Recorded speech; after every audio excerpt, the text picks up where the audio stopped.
한동안 우리나라 교회에 상식을 회복하자는 말이 많이 이렇게 회자된 적이 있습니다. 비상식적인 일이 하도 많으니까 이제 교회가 별로 말하지 않는 상식부터 시작해야 된다.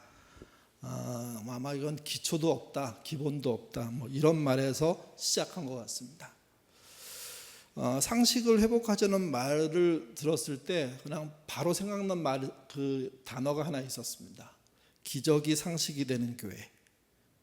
저는 이게 교회 안에서 상식이 가장 많이 무너진 상태를 보여주는 표현이라고 생각합니다. 기적이 일반적으로 일어나면 기적이 아니잖아요.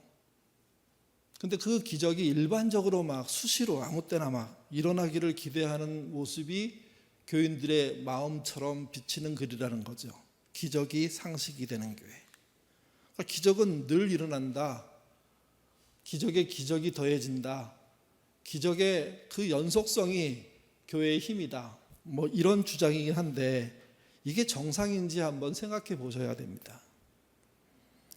기적이 상식이 된다는 이야기는 사실은 어쩌면 우리가 바라는 속마음을 이렇게 드러낸 것이라고 생각할 수 있습니다.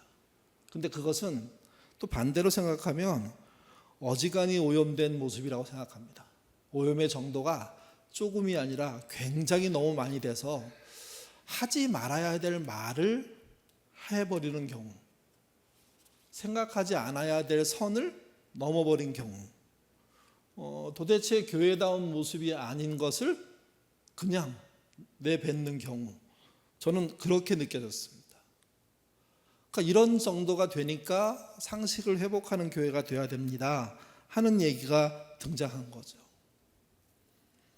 상식과 기적은 사실은 정반대 개념이라고 할 수 있습니다.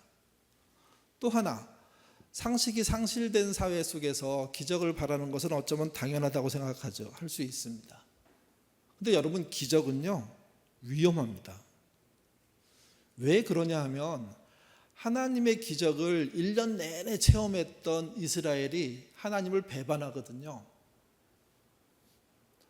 출애굽할 때부터 10가지 이적으로 홍해를 건너고 광야에서 반석에서 물이 나고 하늘에서 만나가 내리고 메추라기가 내리고 낮에는 구름 기둥 보고 밤에는 불 기둥 보고 전쟁을 하는데 전투력으로 이기지 않고 모세의 기도하는 손에 의해서 이기고, 이것만이 아니라 너무도 많은 기적을 1년 내내 광야에서 체험했거든요. 근데 여러분, 그들이 가데스 바네아에서 가나안에 들어가자고 했을 때 어떻게 했습니까? 반대했습니다.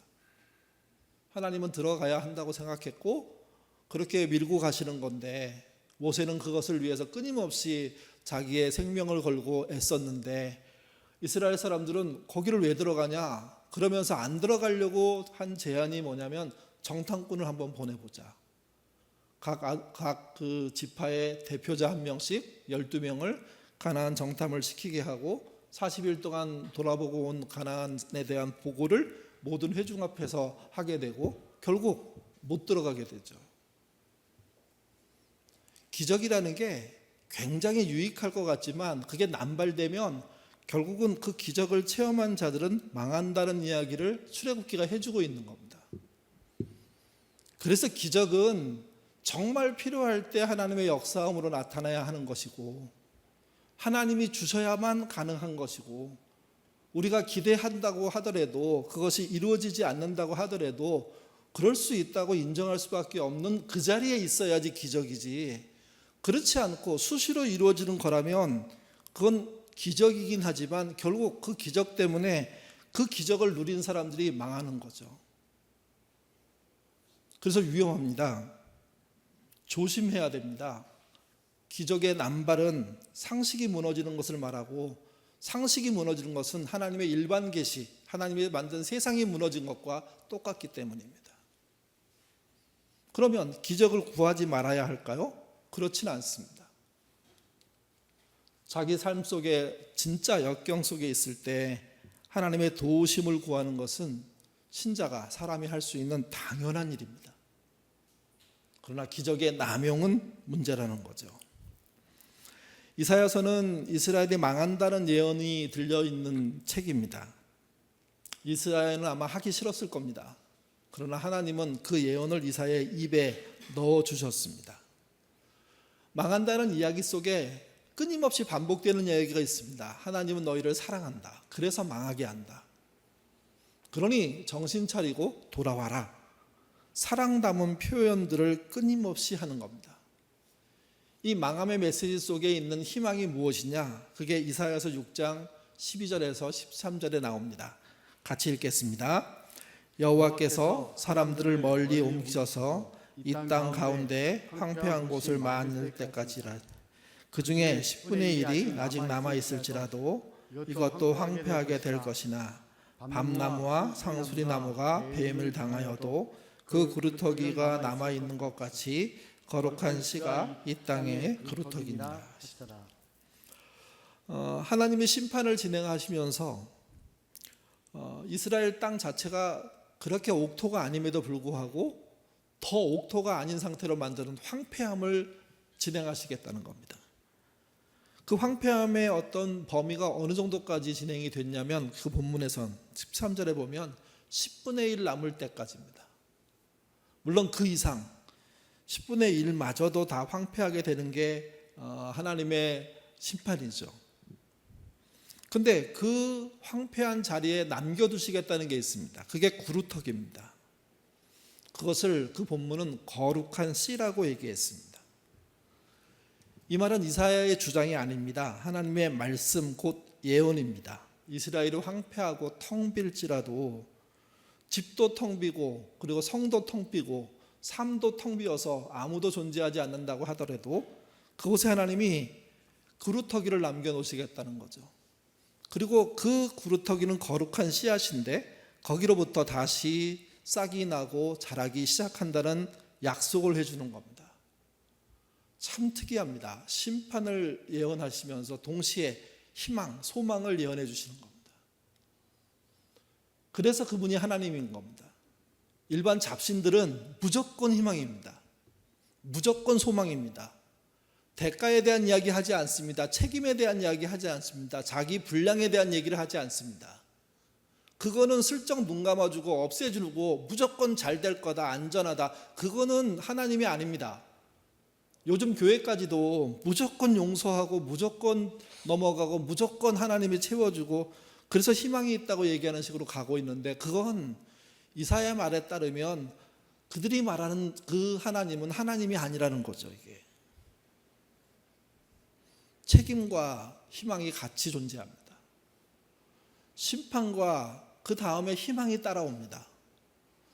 책임지고 심판을 감당하려고 애쓰는 사람에게 하나님은 구루터기를 통한 희망의 길들을 열어가신다는 거죠. 오늘 본문은 그 구루터기에 대한 설명들입니다. 그 중에 한 부분인데요. 11장 1절 하나의 설명이 나옵니다. 읽겠습니다.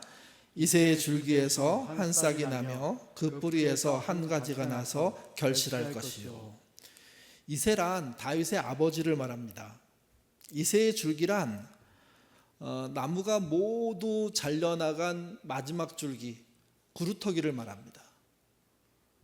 뿌리 바로 위에 있는 나무의 마지막 그 곳 한 구석에서 다시 뿌리로부터 나오는 가지가 일어나고 그 가지가 열매 맺기 참 힘든데 결실까지 하게 될 것이라는 얘기가 11장 1절입니다.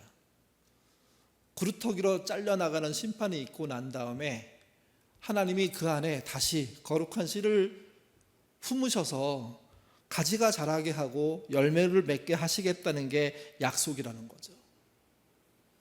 그래서 신자는 자기를 냉정하게 봐야 됩니다. 내려놔야 할 게 무엇이고 소망을 가져야 될 게 무엇인지 책임져야 될 게 무엇이고 은혜로 입어야 될 게 무엇인지에 대한 생각들을 가지셔야 됩니다. 누가 구루터기에서 다시 시작하게 하십니까? 결실을 맺게 할까요? 그게 2절입니다. 2절 말씀 읽겠습니다. 그의 위에 여호와의 영 곧 지혜와 총명과 영이요 모략과 재능의 영이요 지식과 여호와를 경외하는 영이 강림하시리니.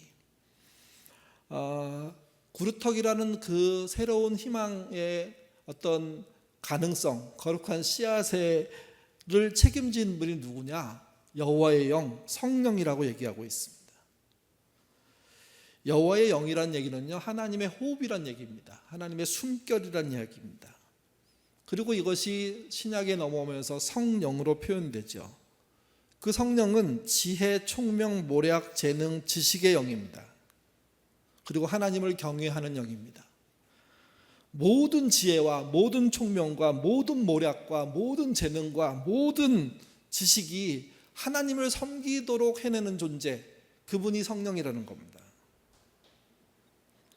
하나님이 갖고 있는 모든 것을 갖고 있으면서도 하나님께 경배하고 하나님을 함께하고 하나님의 호흡이 되는 존재, 그 존재가 이새의 줄기에서, 이새의 뿌리에서 다시 가지가 나오고 결실을 하도록 이루는 일을 하시겠다고 약속하는 겁니다. 여기서 중요한 건 이겁니다. 그래서 실패에 대한 책임, 지려고 애써야 되고 지는 과정들을 겪으셔야 됩니다. 절대로 헛되지 않습니다.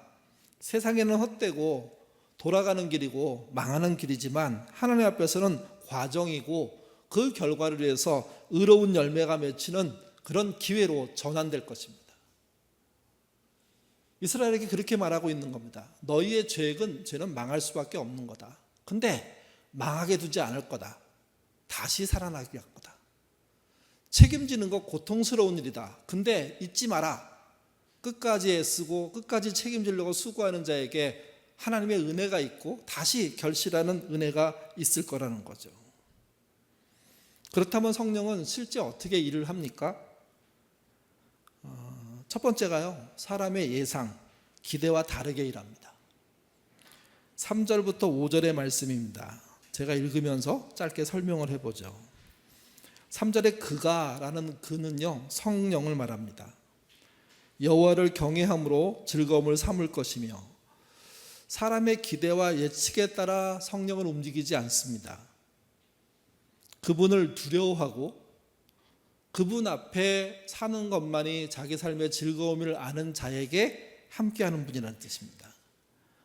그의 눈에 보이는 대로 심판하지 아니하며, 사람은요 겉모습으로 판단합니다. 성령은 겉모습이 통하지 않습니다. 그의 귀에 들리는 대로 판단하지 아니하며, 사람은 거의 풍문에 의해서 판단합니다.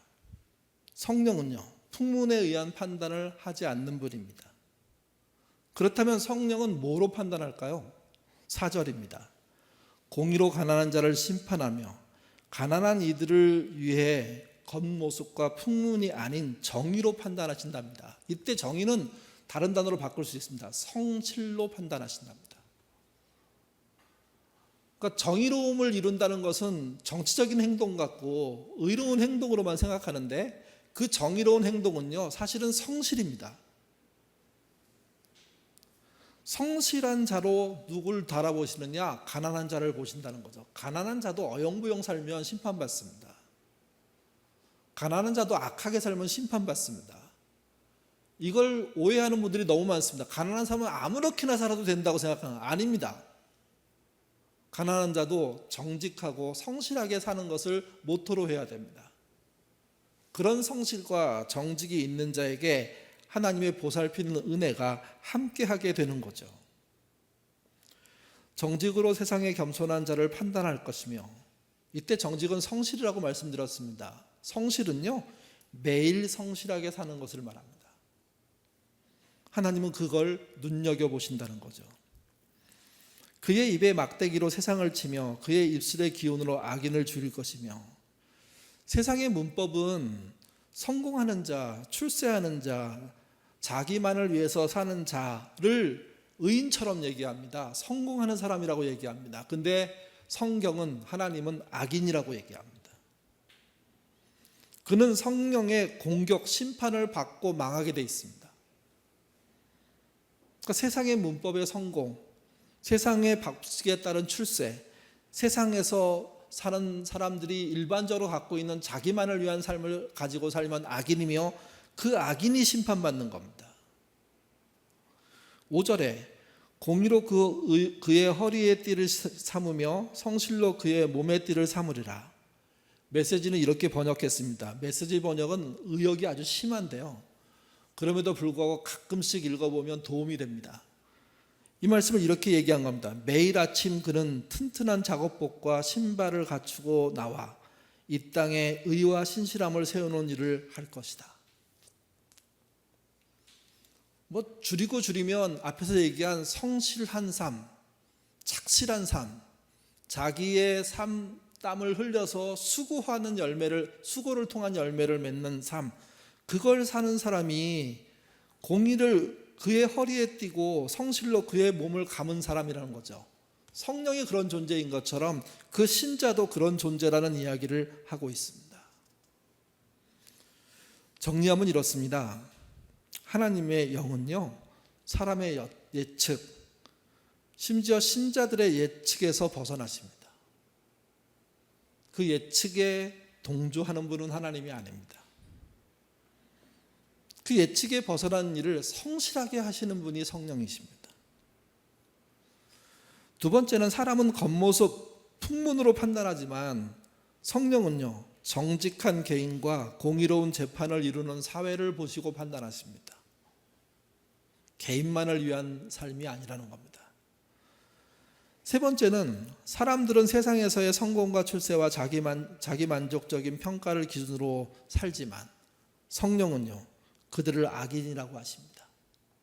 그리고 그들을 공격하고 심판하십니다. 마지막으로 그래서 성령의 사람은 세상이 흔들리더라도 매일 아침 자기의 가정과 일터에서 성실하게 하나님의 뜻에 따라 살려고 공의로운 개인으로서, 정직한 개인으로서 공의로운 사회를 만들기 위해서 애쓰는 사람을 말하는 겁니다. 이게 성령이 하시는 일이고 성령의 일을 쫓아 하는 자에게 임하는 하나님의 은혜라고 할 수가 있습니다. 이렇게 하나님의 은혜에 대한 이야기를 하고 난 다음에 성령의 실체가 다르다는 면을 또 다른 각도에서 한 번 더 보여줍니다. 그게 하나님의 나라입니다. 이 하나님 나라는 우리가 생각하는 하나님 나라의 어떤 그 원초적인 모습, 한 측면을 보여줍니다. 6절부터 8절입니다. 읽겠습니다. 그때 이리가 어린 양과 함께 살며 표범이 어린 염소와 함께 누우며 송아지와 어린 사자와 살찐 짐승이 함께 있어 어린 아이에게 끌리며 암소와 곰이 함께 먹으며 그것들의 새끼가 함께 엎드리며 사자가 소처럼 풀을 먹을 것이며 젖 먹는 아이가 독사의 굴에서 장난하며 젖된 어린아이가 독사의 굴에서 손을 놓을 것입니다. 이런 하나님 나라 생각해 보셨습니까? 여러분은 하나님 나라를 어떻게 생각하십니까? 하나님 나라 그러니까 좀 먼데 천국 어떻게 생각하십니까? 가장 당황스러운 게 뭐냐면 천국을 성과급 같이 이렇게 표현하는 분들이 참 많습니다. 성과급. 성과급이 뭔가요? 성과에 따라 급여의 액수가 달라지는 거, 추가 금액이 생기는 거, 그게 성과급 맞나요? 선생님들은 성과급이 있나요? 있어요? 마치 천국이 그 사람이 성과를 낸 것만큼 그곳에 가서 차지하는 것으로 설명하는 게 보통 천국 갔다 온 간증의 이야기입니다. 그래서 천국의 삶의 크기를 어떻게 표현하냐면 집의 크기로, 평수의 크기로, 또 그 집을 무엇으로 지었는지로. 그래서 막 온갖 보석으로 집을 지었다고 설명을 해요. 여러분, 그런 집에서 잠을 잘 수가 있을까요? 번쩍번쩍하는 집에서. 그러니까 완전히 그동안 한국 사회가 그려낸, 한국 기독교가 그려낸 그 천국은요, 성과급의 끝판왕이에요. 여기서는 작게 살아도 거기 가서 크게 살아야 된다는 그런 욕심을 그냥 표현하는 거예요. 근데 여러분, 금방 우리가 읽은 6절부터 8절은 성령이 실제하는 모습을 보여주는 건데, 그 실제하는 모습을 어떻게 표현했냐면 완성된 하나님 나라로 표현했습니다. 근데 그 나라가 성과급의 나라가 아니에요. 어떤 나라입니까? 평화의 나라예요. 평화할 수 없는 존재들이 함께 평화하고 다툼 없이 사는 것을 말해요. 두 번째는 조화예요.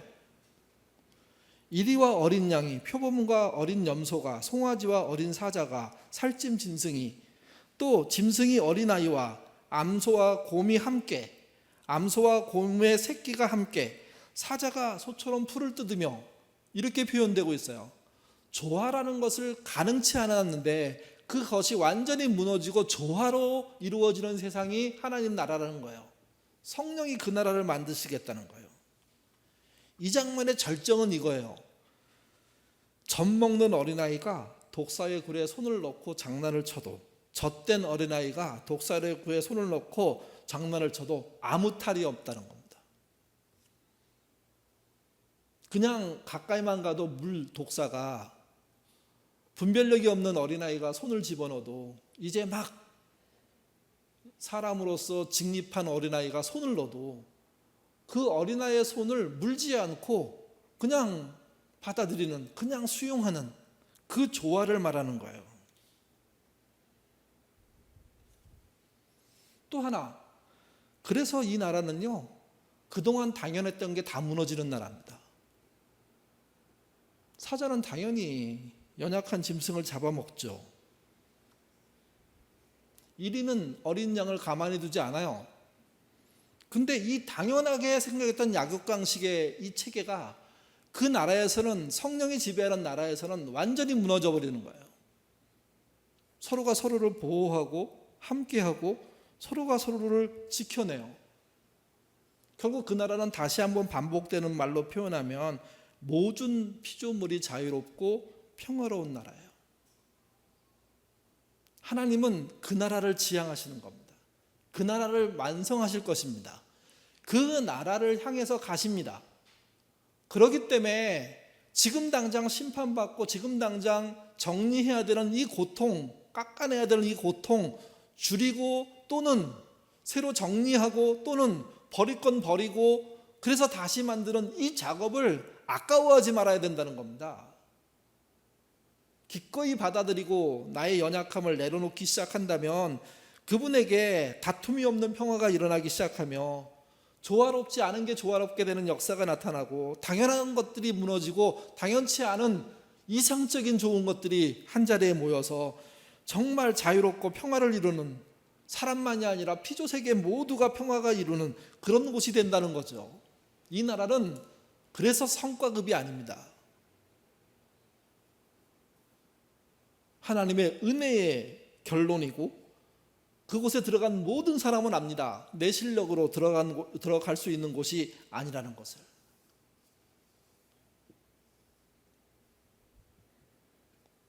더 중요한 건 바울의 말에 의하면요, 이 나라에 대한 고대, 기대를 갖고 있는 존재들이 있는데 그들이 피조물이라는 겁니다. 로마서 8장 19절에서 22절입니다. 같이 읽겠습니다. 피조물이 고대한 바는 하나님의 아들들이 나타나는 것이니, 피조물이 허무한 데 굴복하는 것은 자기의 뜻이 아니요 오직 굴복하게 하시는 이로 말미암음이라. 그 바라는 것은 피조물도 썩어짐의 종노릇한 데서 해방되어 하나님의 자녀들의 영광의 자유에 이르는 것이니라. 피조물이 다 이같이 함께 탄식하며 함께 고통을 겪고 있는 것은 우리가 아느니라. 피조물의 탄식하는 피조물들이 고대하는 바가 무엇이냐? 하나님의 사람들이 하나님의 심판을 넘어서서 그루터기로부터 자라나는 새로운 하나님 나라를 받아들이고 그곳에서 평화를 이루며, 그곳에서 그동안 한 번도 어울릴 수 없는 것들이 한 자리로 어울려지는 조화를 이루고, 또 그것들이 당연하게 있던 약육강식을 내려놓고 더불어 함께 사는 삶을 추구하는 그 모습을 고대한다는 거죠. 성령은 그 나라를 이루실 거라는 겁니다. 그러면 이 나라는 무엇이 자양분이 될까요? 성령은 주관하시는 분이고, 무엇이 실제 거룩한 씨를 키우는 물, 자양분이 될까요? 그게 오늘 본문 9절입니다. 같이 읽겠습니다. 내가 거룩한 산 모든 곳에서 해됨이 없고 상함도 없고 니 이는 물이 바다를 덮은 같이 여호와라는 지식이 세상에 충만할 것임이니라. 하나님의 거룩한 산은 구약 성경에서는 시온산입니다. 예루살렘 성이 있는 곳이죠. 그곳에 우리가 지난번에 살펴봤듯이 실로이, 그러니까 그 기혼샘에서 나온 물이 시로이 그 물통로를 통해서 이스라엘 전역을, 예루살렘 전역에 충분히 필요한 물을 공급하고 그것이 흘러서 그 밑으로, 산 밑으로 내려간다고 말씀을 드렸습니다. 그 시온산에 그 물이 세상으로 흘러가게 되어 있는 겁니다. 그 표현이 물이 바다를 덮은 같이라고 표현되어 있고, 근데 그 물은 무엇이라고 얘기합니까? 19절에서 여호와를 아는 지식이라고 얘기합니다. 머리가 좋은 사람이 하나님을 잘 믿는다는 뜻이 아닙니다. 하나님을 아는 지식을 갖기 위해서 애쓰는 사람이 구루터기가 다시 자라는 희망, 소망을 얻게 되는 사람이고, 그것이 별것 아닌 것 같은데 물이 바다를 덮은 같은 엄청난 모습으로 뒤바뀌는 그런 대단한 사건들이 일어날 것이라고 예언해 주고 있는 겁니다. 이사야서 2장 3절은 이렇게 얘기했습니다. 율법이 시온에서부터 나올 것이요 여호와의 말씀이 예루살렘부터 나올 것입니다. 시온은 성전이 있어서 좋은 땅이 아니에요. 그분의 말씀이 있어서, 말씀이 선포되기 때문에, 말씀이신 하나님이 임재하기 때문에 중요한 땅이에요. 또 하나, 시온에 있는 성전은 제사를 드리기서 하나님께 영광을 돌리기도 하지만 기도를 통해서 하나님께 상달되는 곳이에요. 그래서 주님이 이사야서의 구약의 말씀을 인용해서 말씀하시죠. 내 집은 만민이 기도하는 집이라고. 그분은 말씀을 주시고 우리는 그분을 향해서 기도하는 것, 그게 성전이고, 과거의 성전은 예루살렘에 있었지만 지금의 성전은 신자 한 명 한 명이 그 성전인 존재라는 거죠. 지금의 교회는 그 성전들의 연합입니다. 그래서 신자가 없는 교회란 존재할 수가 없습니다. 한 명만 있어도 교회는 교회가 되는 것인데, 그 교회된 존재에서 일어날 일은 두 가지입니다. 말씀을 듣는 것과 기도를 드리는 겁니다. 향을 피워 그 향의 연기가 하늘 보좌까지 올라간다고 했습니다. 그리고 그것을 성경은 기도라고 표현했습니다. 그 기도가 멈추지 않는 것이 사람의 입장에서는 성전인 겁니다. 하나님의 입장에서는요, 말씀을 들려주시는 곳이 성전이라는 거죠. 주고받는 것이 확실할 때 그로 인해서 그곳에 하나님의 일하심, 성령의 일하심, 모든 지식과 권능을 통해서 일하시는 역사가 나타나는 게 성전입니다. 결국 그 성전을 통해서 우리가 성급이 아닌 하나님 나라에 들어갑니다. 피조물이 고대하는 그 나라에 들어가게 돼 있는 겁니다.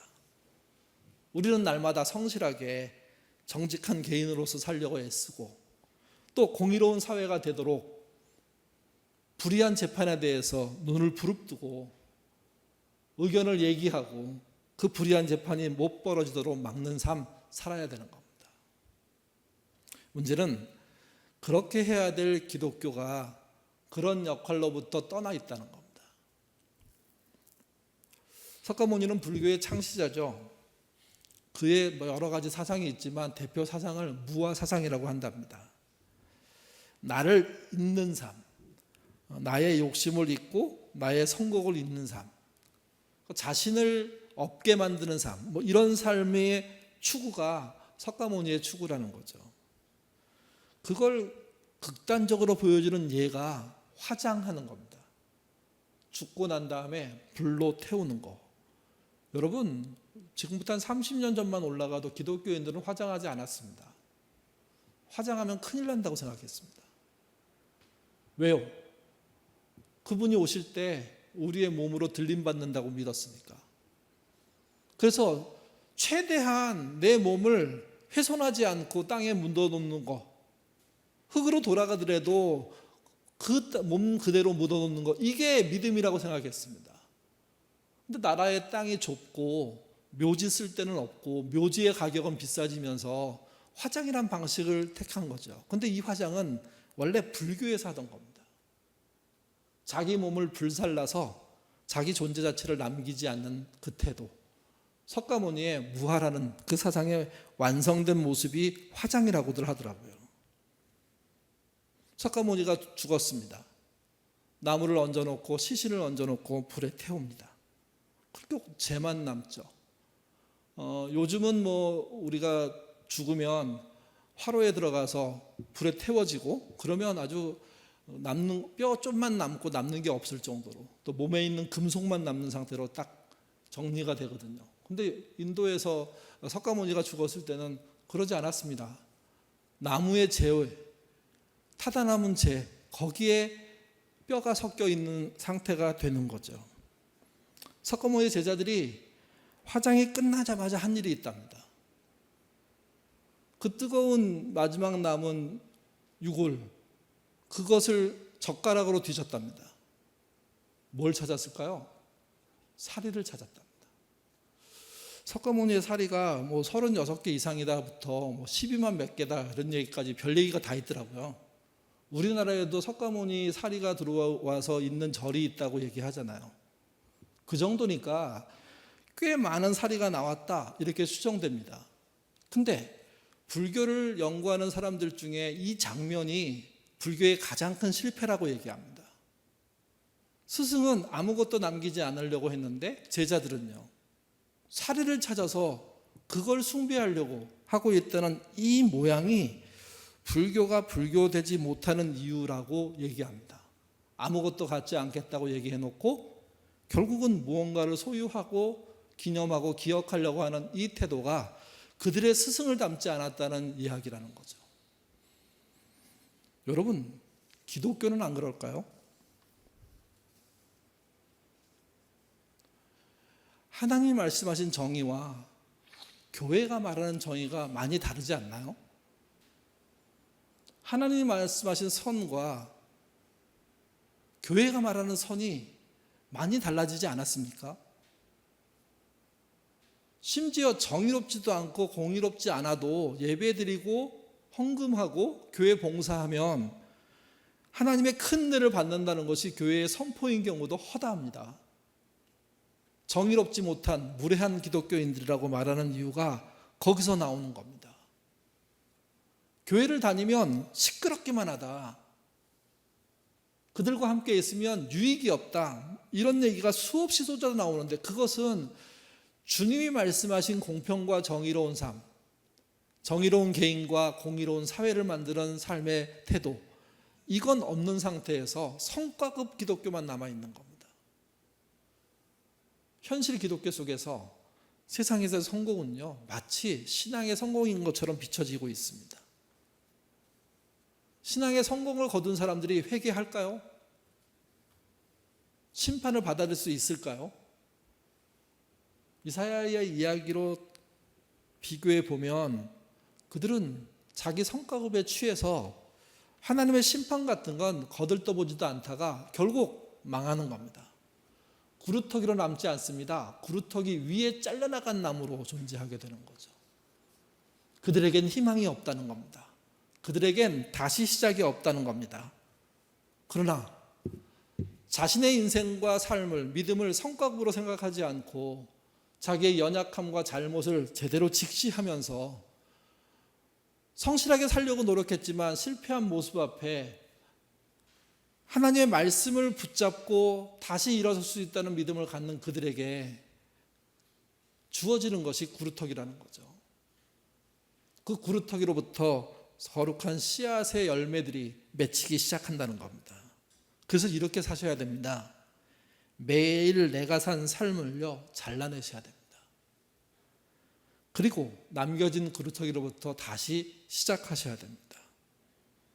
정직한 개인으로 살았는지, 내가 살고 있는 사회가 공의로운 사회, 공의로운 재판이 이루어지는 것으로 살고 있는지 살펴보시면서 하루하루 일을 청산을 하시고 다시 또 하루를 시작하시면서 성실하게 오늘 하루를 살리라 하는 마음으로 사신다면 여러분들이 갖고 있는 여러분을 덮고 있는 그루터기 그것이 결국 그분이 원하시는 열매를 맺게 되는 결과에 이르는 통로가 된다는 거죠.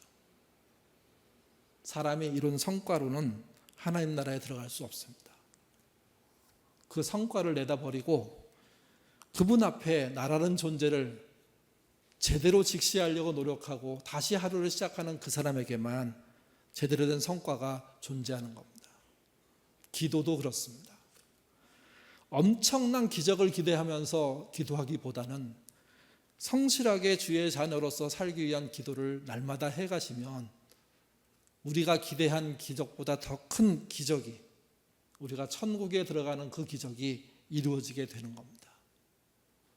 책임지지 않고 도망치는 것보다 책임지려는 그 태도가 그래서 고귀한 것이고, 땀 흘려 노력하고 수고해서 적지만 거둬들인 그 소출로 먹고 사는 것이 그래서 값어치 있는 것입니다. 왜냐하면 주님은 그것을 면밀히 살피시면서 보고 계시고 그 수고와 땀 흘리는 자들에게 결국 세상과 완전히 다른 하나님 나라에 들어가게 하는 그런 기회의 문들을 열어주시기 때문입니다. 세상의 성과로서는 천국에 들어갈 수 없습니다. 구루터기에서 다시 시작되는 하나님 나라 믿고 따르시는 저와 여러분 되시기를 주님의 이름으로 부탁드립니다. 기도하겠습니다. 자비로우신 아버지 하나님, 우리는 너무 조급합니다. 당장의 큰 성과가 인생의 성공인 것처럼 착각할 때가 너무도 많습니다.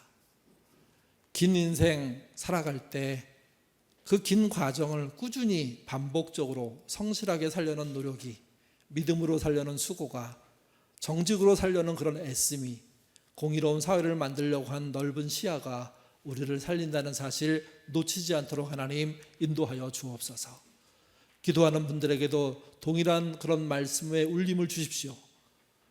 기도라는 것이 기적을 억지로 만들어내는 시간이 아니라 하나님의 그 순리를 쫓아가는 시간이고 하나님의 정의를 따르기 위한 결심이며 성실하게 공의로운 사회 속에 일원이 되는 그런 노력임을, 재미없어 보일 것 같지만 이 흐름과 이 노력과 이 수고에서 인생의 흥미와 재미를 느끼기 시작한다면 진정한 행복을 누릴 수 있다는 사실을 놓치지 않는 우리 모두가 되도록 인도하여 주옵소서.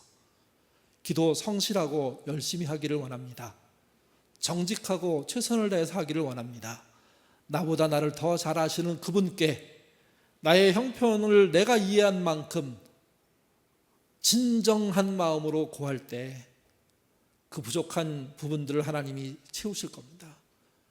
그것이 하나님의 은혜라는 사실을, 그것이 내게 필요한 기적이라는 사실을 알게 하시고 그 은혜를 쫓아가는, 그 은혜가 없더라도 기도할 줄 아는 우리 모두가 되도록 인도하여 주옵소서. 특별히 기도하면서 이기적이 되지 않기를 원합니다. 기도하면서 내가 노력한 것에 대한 열매를 하나님께 요구하지 않기를 원합니다. 더불어 함께 하는 넓은 기도 할 줄 알게 도와주시고 내 자식만을 위한 기도에서 내 자식의 친구들과 함께 이 땅에 공부하는 자들을 함께 볼 줄 아는 그런 넓은 시야 갖도록 인도하여 주옵소서. 내 인생도 조급하지만 이 땅에는 정말 급박한 일들을 당하는 사람들이 또 있습니다. 그들에게까지 내 시선이 열려지는 은혜 있도록 하나님 인도하여 주옵소서. 그리고 하나님이 주시는 그 선물을 결국 우리가 빠른 시간 안에 만나는 은혜 있도록, 그 만날 때까지 지치지 않는 우리가 되도록 도와주시옵소서. 주의 응답이 우리에게 일어나기를 원하오며 예수님 이름으로 기도드립니다. 아멘.